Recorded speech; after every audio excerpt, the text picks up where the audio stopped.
Party మారిన ఎమ్మెల్యేలకు high court ముందే షాక్ ఇచ్చింది. యాక్చువల్‌గా మనకు తెలుసు ఒక 4 వీక్స్ టైం ఇచ్చింది స్పీకర్ ఆఫీస్‌కు. 4 వీక్స్ లోపల ఈ పార్టీ మారిన ఎమ్మెల్యేలు మొత్తం 10 మంది. కానీ ముగ్గురు ఇష్యూ ఆల్రెడీ 90 డేస్ దాటిపోయింది కాబట్టి సుప్రీంకోర్టు గైడ్‌లైన్స్ ప్రకారం తెల్ల వెంకట్రావు, కడియం శ్రీహరి, దానం నాగేందర్. ఈ ముగ్గురు ఇష్యూల 4 వీక్స్ టైం ఇచ్చింది హైకోర్టు. 4 వీక్స్ అంటే ఈ నెల 8వ తారీఖు. ఇవాళ ఎంతో తారీఖు ఆల్రెడీ 3వ తారీఖు దాటిపోయినాం. ఇంకొక 4, 5 రోజులు టైం ఉంది అంతే. జస్ట్ 3, 4 డేస్ టైం ఉంది. ఈ 3, 4 డేస్ టైంలోనే యెస్ ఆర్ నో హైకోర్టుకు స్పీకర్ ఆఫీస్ చెప్పాలి. కానీ అంతలోపల ఏమైంది తెలుసా? స్పీకర్ ఆఫీస్ కోర్టుకు పోయింది మళ్ళీ. స్పీకర్ ఆఫీస్ కోర్టుకు ఎందుకు పోయిందంటే ఈ 4 వీక్స్ డెడ్లైన్ పెట్టింది సింగిల్ బెంచ్. వీళ్ళు ఏం చేశారంటే ధర్మాసనానికి పోయినారు. సింగిల్ బెంచ్ దాని మీద సమీక్షించాలి. ఈ డెడ్లైన్ గిడ్లైన్ ఏంది స్పీకర్ ఆఫీస్కు. స్పీకర్ ఆఫీస్కి అట్లా డెడ్లైన్ పెట్టకూడదు కదా. మీది లీగల్ వ్యవస్థ, మాది శాసన వ్యవస్థ. ఇవన్నీ పాత చింత తొక్కు మాటలు ఇవన్నీ. సుప్రీంకోర్టు గైడ్లైన్స్ పెట్టక ముందు ఆ మణిపూర్ ఇష్యూల మహారాష్ట్రల పెట్టక ముందు ఇవే వాదనలు ఎప్పుడు. ఇప్పుడు అదే రకమైన వాదన వినిపించకపోతే హైకోర్టు డివిజనల్ బెంచ్ కొట్టేసింది. సింగిల్ బెంచ్ ఇచ్చిన ఆ తీర్పును మేము కొట్టేయము, మీరు ఆ తీర్పు ప్రకారం నడుచుకోవాలని. ఇప్పుడు లాస్ట్కి ఏమైందంటే వీళ్ళు ఇన్ని రోజులు ఆశ పెట్టింది దీని మీదనే. వీళ్ళు ఈ న్యాయ నిపుణులు, ఆ న్యాయ నిపుణులు, ఈయన ఆంధ్రప్రదేశ్లో ఉన్న న్యాయ నిపుణులు, అందరు న్యాయ నిపుణులతో మాట్లాడింది ఏంటంటే ఈ 8వ తారీఖు నాడు లాస్ట్ డెడ్ లైను. అంతలోపు ఏదో ఒక రిప్లై ఇవ్వాలి. 1 మంత్ టైం ఇచ్చారు. 1 మంత్ అంటే లాస్ట్ డే చెప్పాలని కాదు, ముందే చెప్పాలని హైకోర్టుకు.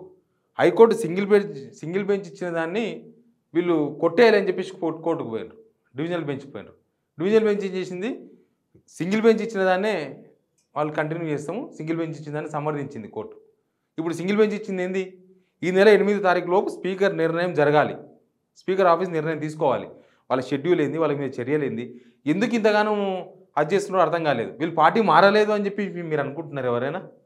స్పీకర్ ప్రసాద్ కుమార్ గారు కాదంటారా? దానం నాగేందర్ పోటీ చేయలేదు కాంగ్రెస్కి వెళ్ళి అని చెప్పగలరా? డైరెక్ట్గా బీఫామ్ మీద పోటీ చేసినప్పుడు ఆయననైతే ఎవరు కాదనలేరు. మిగతా వాళ్ళు కూడా కడియం శ్రీహరి డైరెక్ట్ ఓపెన్గానే మాట్లాడాడు. ఆయన బిడ్డ కాంగ్రెస్ ఎంపీ అయింది, ఆయన ప్రచారం చేసిండు ఆయన బిడ్డ కోసం. తెల్ల వెంకట్రావు డైరెక్ట్గా కండవాలు వేసుకొని తిరుగుతూనే ఉన్నాడు. అందరూ కండవాలు వేసుకొని తిరుగుతున్నారు, ఎవరు కాదనగలరు? ఒక అబద్ధాన్ని కండ ముందు కనిపించే అబద్ధాన్ని నిజం చేయాలని ఎందుకు ప్రయత్నం చేస్తున్నారో అర్థం కాలేదు. ఒకవేళ మీకు నిజంగానే రాజ్యాంగం మీద నమ్మకం లేకపోతే మీరు ఎందుకు ఇక ఈ ప్రజాస్వామ్యము ఇవన్నీ ఎందుకు? మీరు రాజ్యాంగబద్ధమైన పదవుల్లో స్పీకర్ ఉన్నారు, ఎమ్మెల్యేలు రాజ్యాంగం మీద ప్రమాణం చేసి ఉన్నారు, ముఖ్యమంత్రి రాజ్యాంగం మీద ప్రమాణం చేసి ఉన్నారు. మరి ఇప్పుడు పార్టీ మారిన వాళ్ళందరూ కూడా ప్రమాణం చేసిన వాళ్ళే రాజ్యాంగం పైన. మీరు రాజ్యాంగం మీద ప్రమాణం చేసి రాజ్యాంగాన్నే తుంగలో దొక్కితే, రాజ్యాంగాన్ని మీరు తప్పుదో పట్టించే ప్రయత్నం చేస్తే, కోర్టును తప్పుదో పట్టించడమో లేకపోతే కోర్టుకు మీరు నేను తప్పు చేయలేదు, నేను పార్టీ మారలేదని పోతున్నారంటే మీరు ఏమని పోతారు అసలు? కడియం శ్రీహరి మీరు చాలా మేధావి వర్గం అని చెప్పుకుంటారు తప్ప ఏం కనిపిస్తలేదు. అసలు మీరు చెప్పుకోవడం కాదు, కనబడాలి కదా.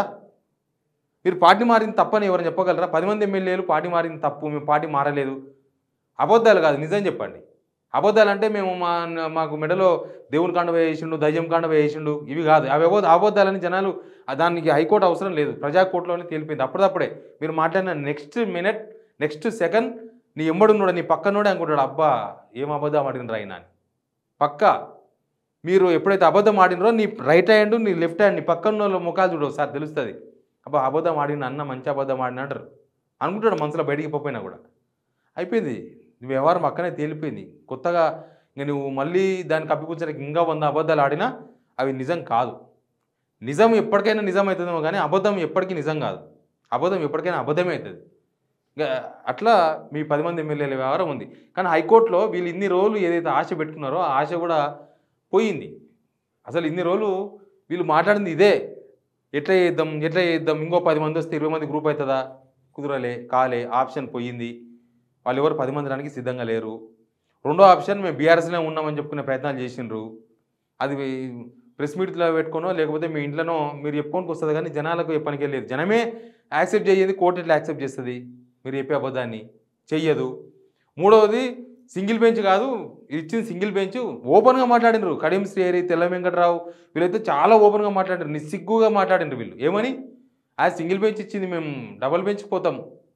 అసలు మీరు ఎవరు డబుల్ బెంచ్ పోనీకి? కోర్టు మీకు ఇప్పిందా? డెడ్ లైన్ మీకు ఇచ్చిందా? కోర్టు ఏమన్నా కడియం శ్రీగారికి డెడ్ లైన్ పెట్టిందా? లేకపోతే తెల్ల వెంకటరావుకు డెడ్ లైన్ పెట్టిందా? దానానాగేంద్రకు డెడ్ లైన్ పెట్టిందా కోర్టు? కోర్టు డెడ్ లైన్ పెట్టింది స్పీకర్ ఆఫీస్కు. స్పీకర్ ఆఫీస్ రెస్పాండ్ అవుతుంది, స్పీకర్ ఆఫీస్ కోర్టుకు పోతుంది. స్పీకర్ ఆఫీసే ఇప్పుడు కోర్టుకు పోయింది. స్పీకర్ ఆఫీస్కే కోర్టు చెప్పింది లేదు లేదు లేదు సింగిల్ బెంచ్ ఇచ్చిందే అదే తీర్పు, ఆ తీర్పు వ్యాలిడ్ ఉంటుంది, మళ్ళీ మనం కలుద్దామని చెప్పింది. ఎప్పుడు కలుద్దామని చెప్పింది అంటే ఈ మంత్ 24 తారీఖు కలుద్దామని చెప్పింది. ఈ మంత్ 24 తారీఖు నాడు వాదనలు వింటానన్నది. 24th అంటే ఆల్రెడీ ఇక్కడ 8th మంత్ అయిపోయి 9th నాడు కోర్టు సుమోటోగా కేసు తీసుకుంటే అయిపోయాయి, జరగాల్సింది జరిగిపోతుంది. ఆ కార్యం ఈ కార్యం అన్ని కార్యాలు అయిపోతాయి అక్కడనే. ఇంకా 24th నాడు వాదనలు వినేది ఏముంటుందో చూద్దాం అప్పటి వరకు. బట్ ఎమ్మెల్యేలు పెట్టుకున్న ఆశకు గండి పడింది. ఎమ్మెల్యేలు ఎట్లున్నది తెలుసా, ఇప్పుడు ఎక్కడైనా సరే ఎక్కడైనా ఒక దొంగతనం జరిగిందనుకో, దొంగతనం జరిగిందని పోలీసులు ఒక ఆయన పట్టుకొస్తారు. ఒక ఆయన పట్టుకొచ్చిన తర్వాత దొంగతనం జరిగింది అని ప్రూఫ్ చేయాల్సింది ఎవరు? పోలీసులు. దొంగతనం చేయలేదు అని ప్రూఫ్ చేసుకోవాల్సింది ఎవరు? ఆ దొంగ. ఇప్పుడు ఏమైంది, దొంగతనం జరిగింది, సీసీ ఫుటేజ్ ఉంది, వేలిముద్రలు కనిపించినాయి, మొత్తం వ్యవహారం అయిపోయింది, పోలీస్ కస్టడీలో ఒప్పుకున్నారు, జనాలు ఎదురుగానే దొంగతనం జరిగింది, అయిపోయింది. ఇక ఇప్పుడు మేము దొంగతనం చేయలేటారు మళ్ళీ. కానీ కోర్టు ఆల్రెడీ విచారణ జరిపి దాదాపు 2 నెలలు, ఎన్నిసార్లు దగ్గర దగ్గర 14 సార్లు హియరింగ్ చేసింది. 1 మంత్లో, ఒకటే నెలలో 14 సార్లు హియరింగ్ చేసింది కోర్టు సుప్రీంకోర్టు గైడ్లైన్స్ తీసుకున్నది. సుప్రీంకోర్టు మణిపూర్ ఇష్యూలోనో మహారాష్ట్ర ఇష్యూలోనో ఏం చెప్పిందో అవన్నీ వాళ్ళు వాదన జరుగుతున్న టైంలో చెప్పింది. అవన్నీ చెప్పిన తర్వాత కూడా ఇంకా మేము ఇంకా దొంగతనం చేయాలని పిల్లికి అన్నం మూసుకొని పాలు తాగినట్టే ఉంటుంది కథ ఇది. కానీ మీరు ఎమ్మెల్యేలు అన్న విషయం మర్చిపోతున్నారు. మీరు ఎమ్మెల్యేలు, మీకు జనాలు ఓట్లు వేసారు, మీరు నీతిమంతులు మంచోళ్ళు అని ఓట్లు వేసారు. కానీ మీరు అబద్ధాల కోరులు, మీరు దొంగలు అని మీరే చెప్పుకుంటే ఏముంటుంది? ఇంకా మీకు వాల్యూ ఏముంటుంది? తెల్లబడి వేసుకున్నంత మాత్రం వాల్యూ ఉండదు స్వామి. మీ మాటలు, మీ నడవడిక, మీ ప్రవర్తన, దీన్ని బట్టి జనాల్లో గౌరవం ఉంటుంది. మీరు ఇంత పెద్ద మనిషి ఏం లాభం లంగ పనులు చేసి? ఇప్పుడు కడియం శ్రీను ఇంత పెద్ద మనిషి ఏం లాభం? అంత వయసుకుంటే ఏం లాభం? ఆయన అబద్ధం చెప్తున్నా తేలిపోలేదా?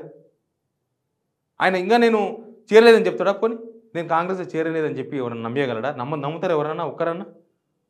మరి ఎందుకు ఈ పెనుగులాట? రాజీనామా చేసో లేకపోతే డిస్క్వాలిఫికేషన్ బై ఎలక్షన్ పోయి గెలిస్తే అయిపోయి ఎవరు అడిగితో లేడు. కానీ దానికి భయం, బై ఎలక్షన్ భయం ఇప్పుడున్న సిచ్యువేషన్లో. చూద్దాం ఏం జరుగుతుందో. బట్ హైకోర్టు మాత్రం చాలా డివిజనల్ బెంచ్ కొట్టేసింది. ఇది ఒక షాక్ ఎమ్మెల్యేలకు. Please subscribe signal.